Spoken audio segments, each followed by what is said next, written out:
Okay, great. Excellent. Jeremy, tell me about Neon White. This is a game we brought up last week in our E3, not E3 discussion. Yes. And it came out, and we've been looking forward to it a while. Yes. Forward to it for a while. I haven't gotten to it yet. Mm. And you and basically everyone else in the industry seems to be infatuated with the game. How's it going? So I haven't finished it yet. I'm about. I think I'm about. I'm a little bit less than halfway, is what I believe. Okay. It is hurtling to the front of my Game of the Year list. Oh, is it gonna pip Vampire Survivors? It might. Wow. It genuinely might. Yeah. It is. This game is something else. This game is truly something else. For those that don't know, it is made by Ben Esposito. Yes, it is made by Ben Esposito, who was the creator, or at least worked on Donut County. Creator of Donut County. Great. Like main developer, I think. It was a very, very, very small team on that game. This game is nothing like Donut County. So I have a page of notes that I'm going to go through. The structure of the game, for anyone that doesn't know, Neon White is a first-person shooter game. First-person shooter? Yeah, first-person shooter.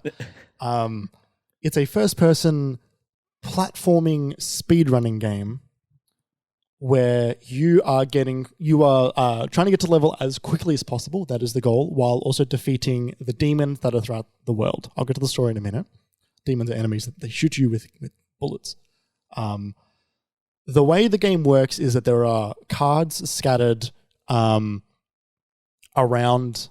the map, as well as when you defeat certain enemies, you will get certain cards. You use those cards as guns that can fire at the demons and kill them.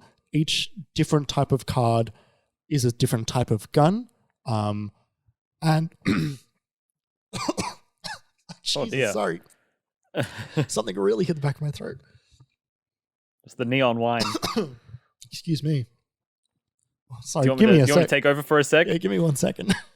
Okay, so far as I remember, Jeremy can correct me in a second if I'm wrong, but you can also use the cards, so you can use them as their weapons, as they are described, but I think you can alternately use them as movement abilities, and it's one or the other. So you've got to choose between the weapon ability or the movement ability. Sort of. So the guns, depending on the gun they are, determines how many bullets are in the card before it disappears all the way. Sorry, something just like hit the back. It must have been like a piece of rice or something. But you can burn a card halfway through its ammo disappearing, and the burning of the card is what turns the card into a movement ability, which gets used instantly. So, for example, there's a one of the cards is a stomp ability. It is a gun that will shoot quite a few bullets, like a semi-assault rifle. But then if you right-click it, it will then turn into a ground pound ability, basically. You need to get to the end of the levels as quickly as possible. That is the aim of the game. There's online leaderboards, which is great. There's different grades for the levels, which is great. And there are so many different ways to beat these levels. The structure of it is really neat because you will go through, like, for the most part, these levels are about 45 seconds. They're really short. They're really, really short. But you will go through these levels, what you think is the fastest way, and you might get to gold rank if you're really quick at it, which is really cool. But there is an ace rank that is a level above that. The gold rank, what it does is it tells you that, like, it will then put a marker inside the world, which is like, hey, there's a shortcut here. You can jet across to this area without being able to and skip part of the level, provided you defeat all the demons. So once you get the gold rank, it will tell you roughly what will be the fastest path to get to ace rank, which is where the leader boards really come into it, because you don't even get to see the leaderboard until you get to ace rank, because what's the point if everyone else is already ace ranking the level? The overall story of the game is really like it's really funny. You're like these people that have been turned into these beings called neons, where you are like in heaven and you're working for these like angels to defeat demons, but like you're like a bad person, and if you don't do it, then you like get sent to hell or something. It's like a really dumb, stupid, like really funny story where everybody's like an archetype. There's like there's a really chummy kind of like pretty queer coded like bro-y guy who's like, hey, you bro, you're my best bro. There's like a girl that's like infatuated with you who's a guy who's lost all his memories. There's another woman who is like who your main character is infatuated with, and she like doesn't give a like she like just blows you off all the time.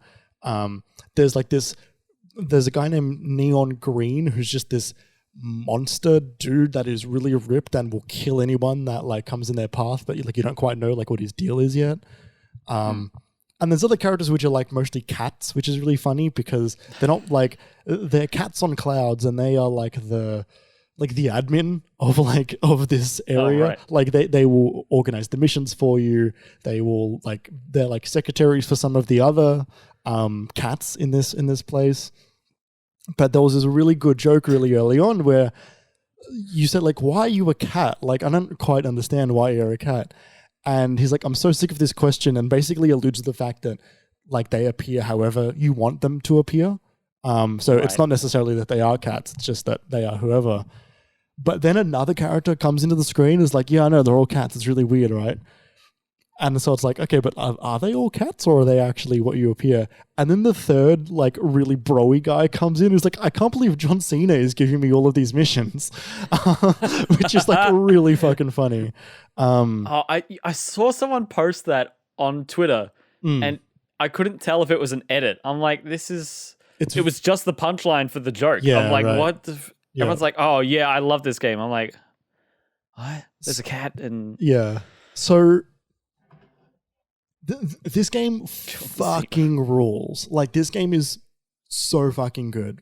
The gameplay is really, really smooth, like fucking butter, right? Like you are doing dashes, you are doing attacks. Everything is so deliberate. Everything is so refined. Everything is so like kind of like minimalist in its design in terms of like there's nothing in the way, right? There's no like there's like an additional collectible hidden in inside of I think nearly all the levels. I think I'm not sure if it's in all the levels. I believe it's in all the levels. Which is like a treasure. If you collect it, it's just going to take you completely out of the level and say, hey, good job, you got the treasure. Now do you want to do the actual level for real? It's not going to be like, then do the level with the treasure, which is really good. But if you ignore the treasures like I have and you just focus on like getting the lowest time, the fastest time as possible, then it is just so good to maximize you using your abilities when they need to be done. You learn a level, the level is 40 seconds, you are getting through it, and you are getting through it again and again to really bring that time all the way down. It is like drugs. It is like speed running, like that is so brought down to its core, which is just like learn the thing for this level and be the best at it. Yep. The music is like sex. It is like this really awesome like drum and bass, like kind of early 2000s like D&B, that not unlike a bit more like up tempo than Umurangi, but fits the fucking like this heavenly heavenly like it's I don't know the genre of like the style of it. It's really really specific because it's not quite like a vaporwave because it's less it's not quite commercial, which vaporwave is, but it's that there's Greek columns and there's marble busts. It's very heavenly, obviously, but it's got this really specific flavor to it, which is just lovely. All these characters are really horny and really fucking funny, which is good because the game itself is like kind of like it's kind of sexy in that way. Like there's a lot of sexual undertones that are being put through the game, but not in a way that's really gross and off-putting, but in a way that these characters are just so archetypal of this genre of character that it's like everybody is consistently trying to fuck each other while also trying to blow each other off 100% of the time. Right. It's really great, and they strike that balance really well. Like the writing itself isn't like, it's not amazing. It's very corny. It's very, it knows what it is. It's one of these type of stories where these characters just sort of like exist in that space. It's not unlike honestly, not unlike Final Fantasy Origin Stranger of Paradise, but like, oh God, but way less self-seriousness. It knows what it is to a T, and so then knows how to pull those strings to make it really sing. Mm-hmm. And like the story itself is it is maybe the weakest part of the game, but it is serviceable enough for the good character moments, and also completely stays out of the way when you don't feel like you want to engage with it. I don't know. I have no complaints, really. Wow. Like, That's cool. It's just one of those like, wow, like they fucking nailed it, huh? Yep. I have a question. Yeah. So we were talking about this last week, or over the last couple of weeks. At some point you were like, "You're gonna play it when it comes out," and I was like, I don't know if this is gonna be for me, because it was like, looking at the gameplay, it was really hard to tell if I'd like it or not. Honestly, same. Honestly, same. I feel like that was the vibe for everyone. Yes. But it has taken a lot of people like by storm. I would say you Not should everyone, prioritize but like this. most people. I would say you definitely should prioritize this. Yeah, it seems more and more like I should. Especially because me, friend of the show, Ollie, we're both bought it on Steam. We have you as well are a part of the conversation where we're coordinating where we're buying the game so that we can make sure our friend leaderboards are like synced. Yeah. This game knows how to give you exactly the information you need to make it really competitive. Like friends leaderboards, they are there every time you finish a level. And the reload of the level button is really quick. It is like that's cool. 2 That's seconds. Great. I mean, it harkens back to our Astrobot speedrunning foray just for like a week or two, or like Mario Odyssey with the mini games. I was going to say the Mario Odyssey RC car race we had. I can't believe how much we played that, but we couldn't stop. We'd go to each other on Twitter, and then it was off to the races. Yeah, like one of the things I said in my notes really quick is, I can't believe I care about leaderboards again. Race the clock to find an even faster way, and then race the clock once more. It's just that is it. It is just, I want to be better. I want to be better. I want to be better. And especially because sometimes when you've made a tiny, like, not an error, but you're like, oh, I could have done that part better. An inefficiency. I can shave off just a few more seconds, right? I can just shave off a little bit more. Yeah. What if I did the level again and shave off a little bit more, but then I found another place to shave off some seconds? So my question is, with this game coming out on like everything at once, which is cool for an indie game, including Switch, I'd be curious to know how it ran there. But how well do you think this would go for a more casual audience, for someone who, say, doesn't have anyone else on their friends list to compare scores against, or who doesn't have that competitive itch, or who isn't as proficient with the gameplay and so isn't going to be competitive with friends if they're there? Like, how much do you think is there for someone who might appreciate a first-person sort of puzzle platformer kind of vibe, but not an intense speedrunning vibe? Yeah, I'm actually not too sure. Because the game itself, while I'm not having trouble with it, I'm relatively proficient in first-person shooters and first-person platforming. Because this game is equal parts 50-50 of those two things. You have to be accurate with your shots because you don't have a lot of ammo. If you run out of cards, you default to melee weapons, which is just your katana. And slow. Yes, and it's slow. And basically, if you're using the katana, you are not going to get a good score. Like, you basically will not be using the katana if you want to progress in the game. I don't know how far the game lets you progress. There's two modes of progression in this game. There is just completing the levels, and then there's a second thing, which is like your rank, and your rank gets determined by how many gold and ace rank levels you have completed. I believe your actual like neon white rank thing that you've got, I believe that is separate from the main story progression. So you could at least get through the game, probably have a pretty good time, and then put it down without being too competitive with it. But the game really shines when it is about like really maximizing every single aspect of it. It is like hard in the throat fast. 100% of the time. Cool. Which is really great because it really keeps up that pace when you're doing those levels. I want to preface this by saying like the interstitial story moments are like visual novel bits in between levels, which like slow the game all the way down, but like you can just go straight into the next level if you want. It's just to get those character beats. But the actual intensely fast gameplay of it, I don't know how well it would go on a controller, I guess, only because sometimes you need to be really accurate. And I it wonder just if feels the pass scores are tailored differently for a controller. I'm not too sure. Maybe I wonder if they are.